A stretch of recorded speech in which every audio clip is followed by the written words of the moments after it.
Hello everyone, welcome back to news in focus. I hope you all are well. और आज हम बात करेंगे वर्ल्ड हैप्पीनेस रिपोर्ट 2026 की। तो क्या है इस रिपोर्ट में कुछ खास, इस पर हम बात करेंगे। लेकिन आगे बढ़ने से पहले आप सभी लोग चैनल को सब्सक्राइब जरूर कीजिए और इसके साथ साथ वीडियो को लाइक करना तो बिल्कुल भी ना भूलें। अपने सुझाव कमेंट में ज़रूर लिखें। चलिए तो आगे बढ़ते हैं और बात करते हैं क्या है इंपॉर्टेंट। तो इस रिपोर्ट को जो पब्लिश किया, वो किसने किया? ऑक्सफोर्ड वेलबिंग रिसर्च सेंटर ने इसे पब्लिश किया। और किसके साथ मिलकर? गैलप और United nation sustainable development solution network के साथ मिलकर इसको पब्लिश किया। इसके साथ ही ये बात ध्यान रखना है कि इंटरनेशनल डे ऑफ हैप्पीनेस कब सेलिब्रेट किया जाता है? 20 मार्च को, यानी कि 20 मार्च को ये सेलिब्रेट किया जाता है। ग्लोबल रैंकिंग की बात करें तो एक बार फिर से फिनलैंड फर्स्ट रैंक पर रहा है, यानी कि लगातार 9 सालों से 9 ईयर से ये आप देखेंगे तो फर्स्ट रैंक पर रहा है। वर्ल्ड हैप्पीएस्ट कंट्री के रूप में उभरा है। इसके बाद आप सेकंड रैंक पर देखेंगे तो आइसलैंड, थर्ड पर देखेंगे तो डेनमार्क आता है। वहीं फोर्थ प्लेस पर कोस्टा रिका है, क्योंकि कोस्टा रिका को एक काफ़ी अच्छा परफॉर्मर के रूप में देखा जा रहा है। ऐसा क्यों? क्योंकि 2023 में आप देखेंगे तो इसका रैंक 23rd था, यानी कि 23वें स्थान पर था। और अभी ये किस पर आ गया? फोर्थ प्लेस पर आ गया है। वहीं इसराइल की अगर आप बात करेंगे तो ये 8th रैंक पर है। तो आगे अभी पढ़ते हुए, कई डेटा को देखते हुए आपके दिमाग में बहुत सारे क्वेश्चंस आने वाले हैं। तो चलिए आगे अभी पढ़ते हैं। तो अनहैप्पीएस्ट कंट्री कौन रहा है? अफगानिस्तान, जो कि लास्ट पोजीशन पर है, 147 पोजीशन पर। उससे पहले सियरा लियोनी, मालावी, ये सभी नेशंस रहे हैं। वहीं अगर आप ब्रिक्स मेंबर्स की देखें तो चाइना का रैंक रहा है 65th, और उसके बाद Russia 79th and Iran 97th number पर रहा है इस हैप्पीनेस में। इंडिया का परफॉर्मेंस देखें तो इसमें कितना रहा है? 116th, है ना। अभी आप इस रिपोर्ट, इसके हैप्पीनेस को देखते हुए आपको अलग ही कुछ दिखाई देगा। इंडिया का रैंक कितना रखा गया है? 116 आउट ऑफ 147 कंट्रीज में रखा गया है। और इसमें मार्जिनल इंप्रूवमेंट दिखाया गया है, क्योंकि 2025 में इसका 118 रैंक था। तो अगर आप देखेंगे तो नेबरिंग कंट्रीज के मुकाबले नेपाल ने इंडिया से अच्छा परफॉर्म किया है। इवन पाकिस्तान ने इंडिया से अच्छा परफॉर्म किया है, और ये पिछली बार भी था।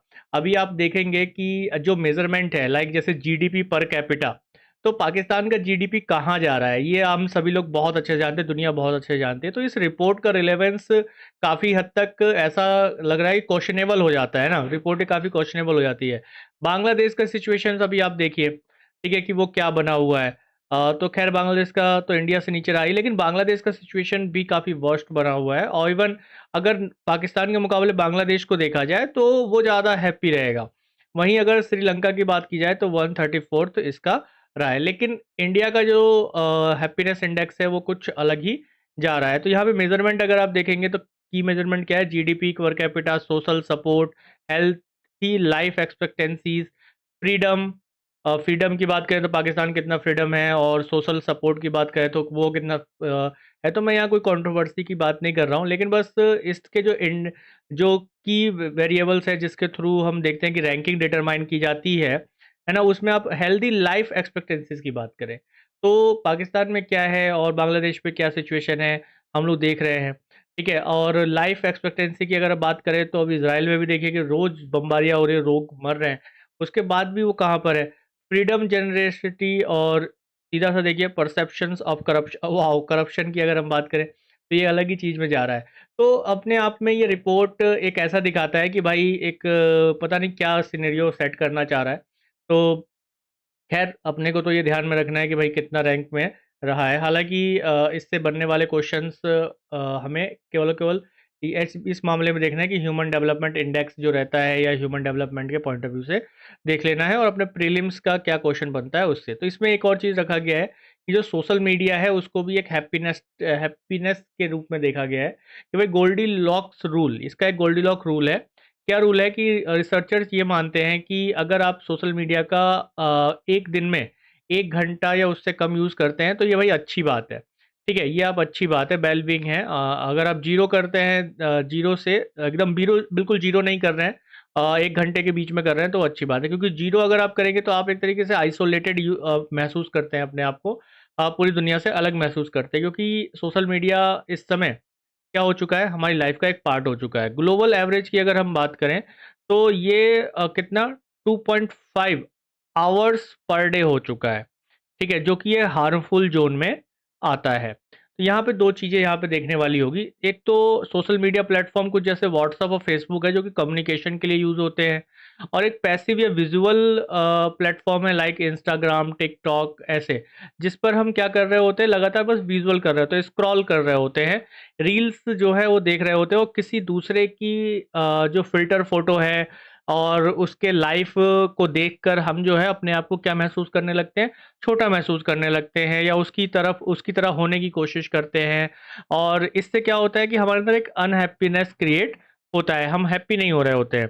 ठीक है, वहीं अगर आप व्हाट्सएप और फेसबुक की बात इसमें कम्युनिकेशन के रूप में की गई है कि अगर आप एक कम्युनिकेशन की तरह इन प्लेटफॉर्म्स का यूज़ कर रहे हैं, तो इससे क्या होगा, इससे ये होगा कि आप अपने लोगों के साथ कनेक्ट रह रहे हैं, अपने दोस्तों के साथ, फ्रेंड्स के साथ कनेक्ट हैं, अपने ग्रुप के साथ कनेक्ट हैं। तो इससे क्या हो रहा है कि इससे आप लोगों में बॉन्डिंग अच्छी बन रही है, आप एक-दूसरे के साथ बातें शेयर कर रहे हैं, अच्छी चीज़ें हो रही हैं, तो आप हैप्पी हैं, खुश हैं, तो आपको एक सैटिस्फैक्शन मिल रहा है इसमें।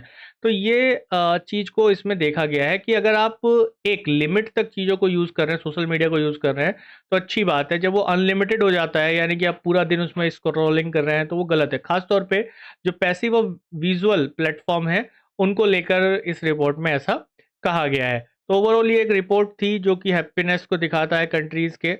तो आई होप आपको अच्छे से समझ में आया होगा, और रैंक्स फैक्चुअल है तो आपको याद रखना होगा।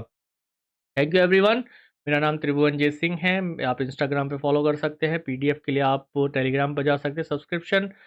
सब्सक्राइब ज़रूर करें चैनल को, और इसके साथ-साथ नमस्ते, जय हिंद।